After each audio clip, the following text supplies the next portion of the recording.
नमस्कार, NH1 news में आप सभी दर्शकों का स्वागत है। मैं हूं रंजीत ठाकुर। और जम्मू कश्मीर में जिस तरीके से डिलिमिटेशन कमीशन का सेकंड ड्राफ्ट रिपोर्ट जो है वो भी आ गया है, और जब फॉर्मली इसकी अनाउंसमेंट हो जाएगी और यहाँ पर आने वाले दिनों में अब इलेक्शंस की भी तैयारियाँ जो हैं वो चल रही हैं, और विभिन्न पार्टियाँ जो हैं वो इस समय ज़ोर लगा रही हैं कि कहीं ना कहीं जम्मू कश्मीर में वो अपनी जो है बहुमत साबित करें और आने वाले दिनों में यहाँ पर अपनी पार्टी को जो है बहुमत के साथ जिताएं। और यहाँ पर इस समय हमारे साथ हैं पूर्व में मंत्री रह चुकी प्रिया सेठी।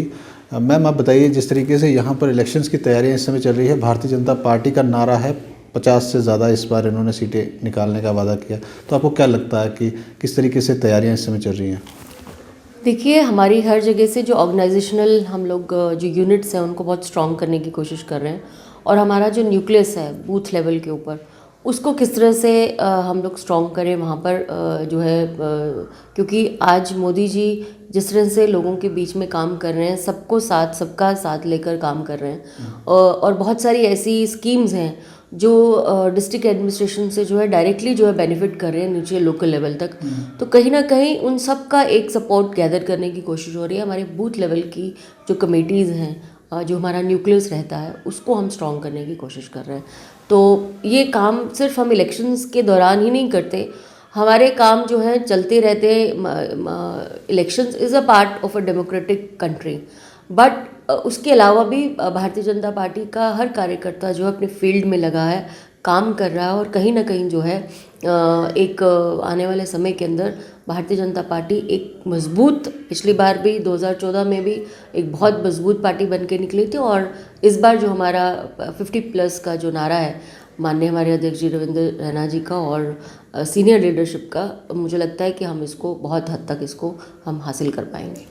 मैम, जब सरकार बनी थी 2014 में, उसके बाद जिस तरीके से PDP और भारतीय जनता पार्टी ने गठबंधन में यहाँ पर सरकार बनाई थी, आपको मौका मिला था एज ए मिनिस्टर काम करने का, कैसा अनुभव था? खासकर BJP में महिला मंत्री आप ही थी, और सेंटर में भी मोदी जी ने आपकी बहुत तारीफ़ की थी, कई प्रोग्राम्स में आपका नाम लेकर उन्होंने बात की थी। क्या लगता है कि जो विमेन्स पॉलिटिकल अपना करियर बनाना चाहती हैं, वो आना चाहती हैं, कितनी स्ट्रगल है इसमें, कितना काम करने की ज़रूरत है, और आपको क्या लगता है कि अभी कितना और बल देने की ज़रूरत है ताकि महिलाएं जो है खुलकर बाहर आ सकें?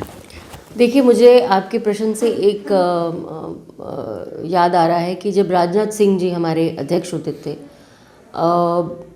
पार्टी के अध्यक्ष थे हमारे भारतीय जनता पार्टी के, तब 33% जो था हमको अपनी रिजर्वेशंस अपनी ऑर्गेनाइजेशन में मिली थी, और उस वजह से बहुत सारी महिलाएं जो थे विभिन्न पदों पर आई, नियुक्त हुई और अपना अपना दायित्व निभाया।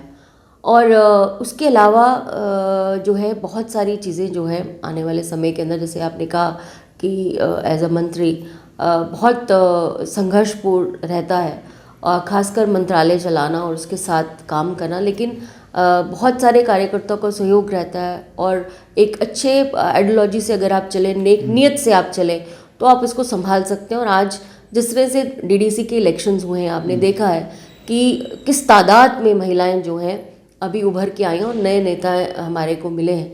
बहुत सारे ऐसे जगहों पे, रिमोट एरियाज़ में पढ़ी लिखी MA MBA बच्चियां जो हैं वो DDC की मेंबर्स बनी हैं, और हमारे तो VCs भी बनी हैं। SC ST समाज की जितनी महिलाएं हैं वो बाहर उभर के आई हैं, पढ़ी लिखी महिलाएं आई हैं। तो कहीं ना कहीं मोदी जी ने तो एक अपफ्रंट ही खोल दिया है, खासकर जम्मू कश्मीर के अंदर। जिस जम्मू कश्मीर ने 30 साल तक एक 3 टायर गवर्नमेंट नहीं देखी थी, और महिलाओं को सशक्तिकरण का बात नहीं देखी थी, एम्पावरिंग द वुमेन नहीं देखा था। आज उसके बाद आफ्टर द इलेक्शन पंचेस और सरपंचेस के इलेक्शंस हुए, फिर उसके बाद पंचायतों के इलेक्शन हुए, फिर लोकल बॉडीज़ के अंदर हमने देखा, और ख़ासकर अभी जो डिस्ट्रिक्ट डेवलपमेंट जो हमारी कमेटियाँ बनी हैं, जो वहाँ पे मेंबर्स हैं, इतनी वास्ट तादाद में जो है महिलाएं जो हैं अपना काम भी कर रही हैं। और मुझे लगता है कहीं ना कहीं विमेन एम्पावरमेंट की अगर किसी ने सच्ची तरह से इसको किया है तो माननीय प्रधानमंत्री नरेंद्र भाई मोदी जी ने, खासकर जम्मू कश्मीर के अंदर। तो मैम, आपको क्या लगता है कि कितना कठिन रहता है खासकर विमेन के लिए काम करना? और जैसे आपने पहले भी देखा होगा, जब पंचायत के इलेक्शंस होते थे तो डमी कैंडिडेट्स, डमी नहीं कहूँगा, और डमी भी कह सकते हैं, क्योंकि अगर विमेन के नाम पर वहाँ पर मेल काम कर रहा हो तो वो डमी हुआ। तो क्या लगता है आपको कि अभी कितना काम करने की ज़रूरत है कि महिलाएं जो है अपने लेवल पर अपने फैसले जो हैं खुद ले सकें, उन्हें किसी का सहारा लेने की ज़रूरत ना पड़े, और वही सिलसिला आने वाले दिनों में इलेक्शंस में भी देखने को मिले। आपको क्या लगता है अभी काम करने की बहुत ज़रूरत है इसमें? नहीं, मुझे लगता है कि जिस तरह से एक एम्पावर कर दिया गया एक महिला को, एक बता दिया कि भाई आप एक डीडीसी मेंबर हो, जिस तरह से वो मूव करती है उसके अंदर कॉन्फिडेंस लेवल अपने आप बढ़ जाता है। और यही नहीं, वो हर जगह अपनी फील्ड को बखूबी से, मुझे लगता है बहुत बढ़िया एडमिनिस्ट्रेटर्स होती है महिलाएं। और ये नहीं है कि हम उसमें बराबरी करने की कोशिश करते हैं या क्या है, लेकिन महिला किसी से कम नहीं है। आपको अगर उसको कोई काम सुपुर्द किया जाता है और वो ईमानदारी से, बहुत दृढ़ता से जो है उसको साबित भी करती है, और कहीं ना कहीं आने वाले समय के अंदर समाज में एक बदलाव भी आता है। तो क्या लगता है कि आने वाले इलेक्शंस में महिलाओं का कितना योगदान रहने वाला है? खासकर अगर जम्मू कश्मीर की बात करें, यहाँ पर बहुत तादाद है, अगर जितने मेल हैं तो उतनी फीमेल्स भी हैं, तो कितना बड़ा रोल उनका रहता है? और आपको लगता है कहीं ना कहीं उनकी रिप्रेजेंटेशन रहेगी? ऐसा ना हो खाली उनको इलेक्ट करके बिठा दिया जाए कुर्सी पर। आपको क्या लगता है कहीं ना कहीं उन्हें अपना रोल निभाना पड़ेगा, लोग उन्हें चुन के लाएँ सामने? मुझे लगता है कि इसका तो स्पष्ट आंसर आपको अभी पिछले दिनों जो डीडीसी के इलेक्शंस हुए उसके अंदर आपको मिल ही गया कि उसको एम्पावर किया गया है महिला को। और हर बहुत क्षेत्रों के अंदर, मैं कह रही हूँ डोडा जैसे क्षेत्र के अंदर, आप किश्तवाड़ जैसे क्षेत्र के अंदर आप देखें, आप अगर उधमपुर में देखें, आप अगर कठुआ देखें, आप अगर अखनूर देखें, ये जो जम्मू के, मतलब ये इसमें इतनी तादाद में महिलाएं जीत कर आई हैं। और कहीं ना कहीं आने वाले समय के अंदर जो है जहाँ जहाँ पर इसको लगेगा कि पार्टी इनको समय दे सकती है, इनको आगे ला सकती है, मुझे लगता है पार्टी वो कहीं भी छिन-भिन नहीं करेगी।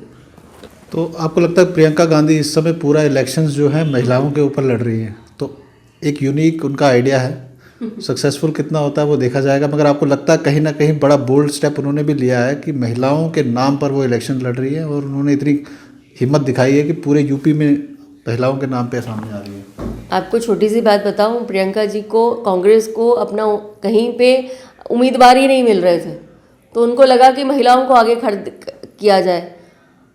एक अच्छी पहल तो है, लेकिन इसमें ये भी सोचना चाहिए कि महिलाओं को अगर आप अग्रसर लाते तो उसको एम्पावर भी कीजिए। उनकी अपनी महिला जो पोस्टर गर्ल थी, जो इच्छा रखती थी कहीं ना कहीं इलेक्शन लड़ने का, उसको तो उन्होंने पीछे कर दिया। तो करने में और कथनी में बहुत फ़र्क है। कांग्रेस की आपकी अध्यक्षा जो थी वो माननीय सोनिया गांधी जी थी, और 70 साल उनके साथ यहाँ पर जम्मू कश्मीर में एक महिला जो थी हमेशा प्रताड़ित होती थी, उसका अपनी ड्यूअल अपनी आइडेंटिटी उसको बतानी पड़ती थी। जब वो शादी करती थी उसके बच्चों को हकूक मारे जाते थे। तो ये करनी और कथनी में इनका बहुत फ़र्क है। कांग्रेस कभी भी एम्पावर नहीं किया, चाहे उनकी अध्यक्ष भी महिला थी, लेकिन जम्मू से ही अगर हम, जम्मू कश्मीर से ही अगर हम ले, तो हमें टूथ एंड नेल जो था अपनी कोर्ट के दरवाजे खटकाने पड़ते थे, कहीं जाकर हमें राहत मिली। लेकिन इस पार्टी को कभी सोच नहीं आया कि हमारे 50% जो महिला यहाँ रहती है उसको कैसे हकूक़ में लाना चाहिए। पाकिस्तान से महिला आती है उसको सारे हकूक़ मिल जाते हैं, जम्मू कश्मीर में अगर वो किसी से विवाह करती है, लेकिन यहाँ की महिला अगर जम्मू के बाहर विवाह करती है तो उस समय उसके हकूक़ मारे जाते थे। तो कांग्रेस की बात आप रहने दीजिए। आप रियल एम्पावरमेंट जो है वो रहती है कि जब तक आप नीचे इलेक्शंस में बहनों को ना उतारें, उनके ऊपर एक ना दें, तब तक जो है कहीं ना कहीं एक समय रहता है। तो मैम क्या लगता है आपको कि धारा 370 हटने के बाद जम्मू कश्मीर में किस तरीके की तब्दीलियां आपको देखने को मिली है? ज़रूर चेंजेस आई हैं, इसमें कोई दो राय नहीं है, पर उसके साथ साथ लोगों की प्रॉब्लम्स भी बहुत ज़्यादा बड़ी हैं। बच्चे सड़कों पर हैं, जॉब्स नहीं मिल रही हैं, रिक्रूटमेंट जो पुरानी हुई थी उसको कैंसिल कर दिया गया। बहुत ज़्यादा इस बार जो है रोष है, और भारतीय जनता पार्टी क्योंकि सत्ता में है तो लोग उसी के सामने आके बात करते हैं कि उनकी वजह से ही नहीं हो पा रहा है। तो आपको क्या लगता है कि लोगों को कैसे आप, उन लोगों को कैसे आप बताएंगे जो लोग प्रोटेस्ट करें, जो बच्चे सड़कों पर हैं? देखिए, 370 हटना एक बहुत हमारा विजन आज का नहीं है। जब हमारे पंडित प्रेमनाथ डोगरा जी, हमारे श्यामा प्रसाद मुखर्जी जिन्होंने शहादत दी, हम तब के कहते थे कि 370 आना नहीं चाहिए था। 370 हटा, तो कहीं ना कहीं 2 साल अभी हुए हैं उसको हटने में, हमारा जम्मू कश्मीर एक ट्रांजिशन फेज पे है। आपने देखा you will see lot of changes. जो मैं एक पार्षद रह चुकी हूँ और आज एक पार्षद, जब मैं थी पार्षद तब हमारा 370 था। उस समय हमारे अपने एक वार्ड में हम ज़्यादा से ज़्यादा 5 या 6 लाख पूरे साल के अंदर लगाते थे। आज एक पार्षद कम से कम 2-2, 3-3 करोड़ रुपया लगा रहा है। ये किसकी देन है? ये 370 हटने के बाद की देन है कि डायरेक्ट फंडिंग जो है आपको डायरेक्ट इन कॉरपोरेशन में आ रही है। आपके तीनों जो आपका 73rd 74th अमेंडमेंट होना था उसको रिशेड्यूल किया गया है। तो किसकी देन है? ये भारतीय जनता पार्टी की देन है। अगर आप सी ऑफ चेंज देखेंगे, आपने देखा रोपवे का प्रोजेक्ट आया, आपने देखा IIT यहाँ पे आया, एम्स जैसे इंस्टीट्यूशंस आए, आपने देखा कि लाइट जो है अगर आप रात को निकलते हैं तो GMC ने एक बहुत खूबसूरत मतलब एक मुझे लगता है एक बहुत अच्छी पहल है कि हर वार्ड के अंदर जो है आपको लाइट नज़र आएंगी, आपको रोशनी नज़र आएगी। अच्छा, आपका स्मार्ट सिटी का प्रोजेक्ट अभी आया है वो जो तवीब है, और मुझे सुन रही थी जो उनकी CEO हैं अवनी लवासा जी, वो कह रही थी कि ये 18 महीने में बन के तैयार हो जाएगा। इस मंशा से जो है भारतीय जनता पार्टी काम करती है। 2 साल एक आने में बहुत कम समय होता है, लेकिन जैसे आपने अभी देखा यहाँ पर भी बाहू फोर्ट के नीचे जो लाइट एंड साउंड शो है, ये प्रसाद में आया हुआ ये कॉन्सेप्ट था। ये जब हम लोग इलेक्शंस में आए 2014 के बाद, ये तब का था जो अब कंसीव हुआ है। तो कहीं ना कहीं ये चीज़ें जो हैं आपको डेवलपमेंट बता रही हैं। आप बहुत बड़े, सबसे बड़ा ब्रिज जो है आपका रियासी में आ रहा है। माननीय हमारे डॉक्टर जितेंद्र सिंह जी हैं, उन्होंने कितना मतलब मुझे लगता है कि आज तक कोई भी MP इतना पैसा लेकर नहीं आया जितना वो इस समय अपनी कॉन्स्टिट्यूंसी में लगाते हैं। आप हर 50 किलोमीटर पे जाके देखेंगे तो आपको कुछ ना कुछ नया मिलेगा। और इस तरह की जो डेवलपमेंट है वो लोगों को नज़र आती है। ठीक है, आपने जो ये भी कहा कि एस्पिरेंट्स हैं जो हमारे सिर्फ एक ही रीज़न नहीं है कि ट्रांजिशन हुआ है, जो हमारे एम्प्लॉयमेंट जनरेट होनी चाहिए थी। एम्प्लॉयमेंट 3-4 तरीके हैं एम्प्लॉयमेंट जनरेट करने के। प्राइवेटाइजेशन जब तक होगा, जम्मू कश्मीर के अंदर कभी भी इंडस्ट्रीज़ को आने की कोशिश नहीं की गई, कभी भी प्राइवेट इंडस्ट्री नहीं आई। आपने देखा कोई प्राइवेट आपको ना कॉलेजेस मिले, ना आपको यूनिवर्सिटीज़ मिली प्राइवेट, ना आपको होटल्स मिले प्राइवेट, ना आपको यहाँ पर हेल्थ फैसिलिटीज़ प्राइवेट मिली। अगर मैक्स बाहर खुल सकता है, अगर 40s बाहर खुल सकता है, तो जम्मू कश्मीर जो इतना रिमोटेस्ट एरिया में कहीं ना कहीं ऊपर सबसे ऊपर आता है, उसमें तो आपको मेडिकल फैसिलिटीज़ ज़्यादा देनी चाहिए थी। तो कहीं ना कहीं एक एम्प्लॉयमेंट जनरेट करने का सिर्फ ये नहीं है कि गवर्नमेंट ही एम्प्लॉयमेंट जनरेट करता है, ये वही सेक्टर्स जनरेट करते हैं। गवर्नमेंट ये एम्प्लॉयमेंट जो है प्राइवेट सेक्टर से भी आती है। आपकी अगर एम्प्लॉयमेंट जनरेट होती है जब आपका टूरिज़्म आपका बढ़ेगा, जब आपकी सड़कें जो हैं आपके एंड जो आपके हिल रिजॉर्ट्स हैं वहाँ तक पहुँचेंगी। आप तब तक मैं तभी कह रही हूँ कि एक ट्रांजिशन फेज़ है। We have just started. आपने देखा कि पर्वतमाला जिस तरह का इतना बड़ा बजट के अंदर जम्मू कश्मीर को रखा गया है, यहाँ पे रोपवे के प्रोजेक्ट्स आएंगे। एक गुलमर्ग के अंदर रोपवे आया 30 इयर्स पहले, और आज हमारी गवर्नमेंट में आकर वो आया 30 इयर्स के बाद। तो ये कहीं ना कहीं ट्रांजिशन फेज़ है। जम्मू कश्मीर के अंदर जितना भाजपा ने काम किया है, जितना भाजपा के लोगों ने काम किया है, मुझे लगता है आज तक यहाँ पर कभी भी इतना काम नहीं हुआ। डेवलपमेंट कहीं ना कहीं दिख रही है, मगर उसके साथ साथ रोष भी दिख रहा है। तो आपको लगता है कहीं ना कहीं इसका असर जो है वो इलेक्शंस में पड़ेगा? क्योंकि जिस तरीके का रोष सड़कों पर है, लोगों को उम्मीदें बहुत ज़्यादा थी। शायद बीजेपी ने इतने बड़े बड़े वादे कर दिए थे कि उम्मीदें बहुत ज़्यादा बड़ी थी, जितना फुलफिल नहीं हो पाई। तो क्या लगता है उसका असर पड़ेगा? नहीं, ऐसा नहीं है। उम्मीदें मुझे लगता है जम्मू के लोगों को भाजपा से बहुत ज़्यादा प्यार है। कभी वो बहुत प्यार से हम लोगों को वोट देके जिताते भी हैं, और रोष भी हमारे साथ ही करते हैं। हमारे साथी हैं, हमारे लोग हैं, रोष भी हमारे से ही प्रकट करेंगे। हमारा दायित्व है कि उनके रोष को सुना जाए, उनकी एस्पिरेशंस को कहीं ना कहीं आगे तक लाया जाए, और जिस तरह से जो वो एक्सपेक्ट कर रहे हैं उससे ज़्यादा बढ़कर जो हम उनको करके देंगे, ऐसी बात नहीं है। जम्मू कश्मीर के अंदर हम सब जितने भी हम लोग हैं, हमारे कार्यकर्ता हैं, हमारे लीडर्स हैं, हम सब लगे हुए हैं कि कहीं ना कहीं उनके एस्पिरेशंस को टाइमली जगह तक पहुंचाया जाए और उनको सुना भी जाए। मैम, मेरा एक क्वेश्चन रहेगा कि जिस तरीके से जम्मू म्यूनसिपल कॉरपोरेशन और JDA काम कर रहा है, बहुत ज़रूरी भी था कि एक्शंस लिए जाएं और इलीगल इंक्रोचमेंट्स, इलीगल कंस्ट्रक्शंस पे काम ज़रूर उन पे एक्शन होने चाहिए थे, मगर एक्शंस जब सेलेक्टिवली हों तो बहुत ज़्यादा रोष पब्लिक में होता है। तो कहीं ना कहीं आपको लगता है कि उस चीज़ को कैसे डील करना होगा?